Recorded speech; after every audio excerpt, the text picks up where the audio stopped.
بسم اللہ الرحمن الرحیم۔ السلام علیکم 6 کلاس۔ امید ہے کہ آپ سب لوگ خیریت سے ہوں گے اور آپ لوگ لیسن اچھے سے پریپیئر کر رہے ہوں گے، اور آپ لوگوں کو ساتھ ساتھ ہی اس کو لکھنا بھی ہے، ٹھیک ہے۔ ہم لوگ چیپٹر پڑھ رہے تھے فرما رواؤں کو دعوت اسلام۔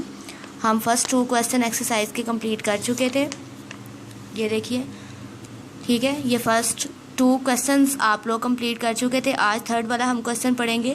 حبشہ کے بادشاہ اور والی مصر نے آپ صلی اللہ علیہ وآلہ وسلم کے خطوط پر کس قسم کے جواب دیے؟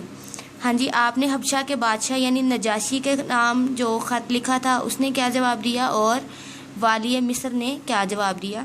آپ نے ان دونوں کے جواب بتانے ہیں، اور یہ جو ہیں آپ کے نوٹس پہ آپ کو یہ کویسچن پرووائڈ ہوئے ہیں، آپ نے دیکھنے ہیں۔ میں آپ کو بک سے ایک دفعہ ریڈ کروا دیتی ہوں۔ یہ دیکھیے، نجاشی کے نام خط اور والی مصر، ٹھیک ہے۔ نجاشی یعنی حبش کا بادشاہ تھا، اس نے کیا جواب دیا تھا؟ تو ہم اس پوائنٹ کو ایک دفعہ پہلے پڑھ لیتے ہیں اور پھر اس پوائنٹ کو پڑھیں گے تاکہ ہمیں پتہ چل جائے کہ انہوں نے کیا کیا جواب دیے تھے اور کیا ان کا ریئیکشن کیا تھا اس خط پہ۔ ہاں جی، نیکسٹ ہم لوگ یہ ریڈ کرتے ہیں۔ یہ دیکھیے، نجاشی کے نام خط، حبش عرب کا پڑوسی ملک تھا، ٹھیک ہے، یعنی ہمسایہ ملک تھا۔ اس پر اسہمہ کی حکومت تھی، یعنی کہ حبش کے بادشاہ کا نام کیا تھا؟ اسہمہ۔ عرب کے لوگ اسے نجاشی کہتے تھے۔ کیا کہتے تھے؟ نجاشی کہتے تھے۔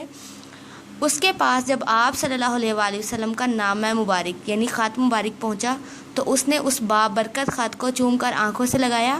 حضور صلی اللہ علیہ وآلہ وسلم کے چچا زاد بھائی حضرت جعفر بن ابی طالب رضی اللہ تعالیٰ عنہ دوسرے مسلمانوں کے ساتھ حبش میں ہی پناہ گزین تھے، یعنی کہ رہتے تھے۔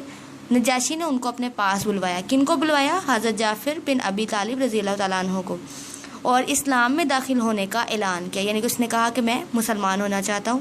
حضور صلی اللہ علیہ وآلہ وسلم کی خدمت میں عقیدت نامہ بھیجا، یعنی کہ اپنا جواب بھیجا۔ کیا جواب بھیجا تھا؟ کہ میں مسلمان ہونا چاہتا ہوں۔ نجاشی کا انتقال سن 8 ہجری میں ہوا۔ کب ہوا تھا؟ سن 8 ہجری میں ہوا۔ تو حضور صلی اللہ علیہ وسلم نے مدینہ میں اس کی نماز جنازہ ادا فرمائی، ٹھیک ہے۔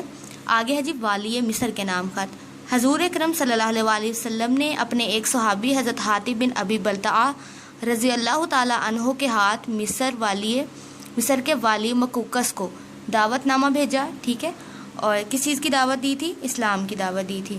اور مصر قیصر روم کے تحت تھا۔ میں نے آپ کو پہلے ہی بتایا تھا، جو مصر تھا وہ قیصر روم کے تحت تھا، یعنی کہ وہاں کا روم کا جو بادشاہ تھا نا، اس نے اپنے گورنر کو مصر پہ حکومت کرنے پہ لگایا ہوا تھا۔ اور مقوقس یعنی کہ جو مصر کا جو بادشاہ تھا، ہرقل روم کی طرف سے اس ملک کا گورنر تھا، ٹھیک ہے۔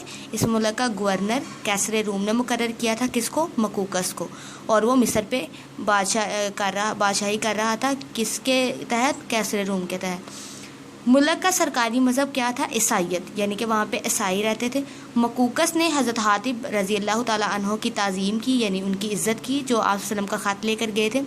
عزت و احترام کے ساتھ انہیں مہمان رکھا۔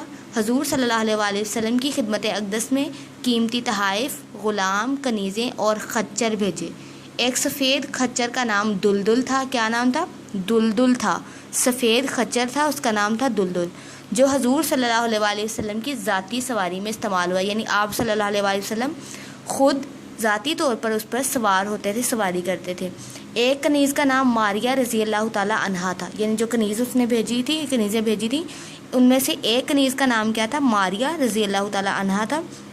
ان کے بطن سے حضور صلی اللہ علیہ وآلہ وسلم کے صاحبزادے حضرت ابراہیم رضی اللہ تعالیٰ عنہ پیدا ہوئے، جو شیر خوارگی میں ہی فوت ہو گئے، ٹھیک ہے۔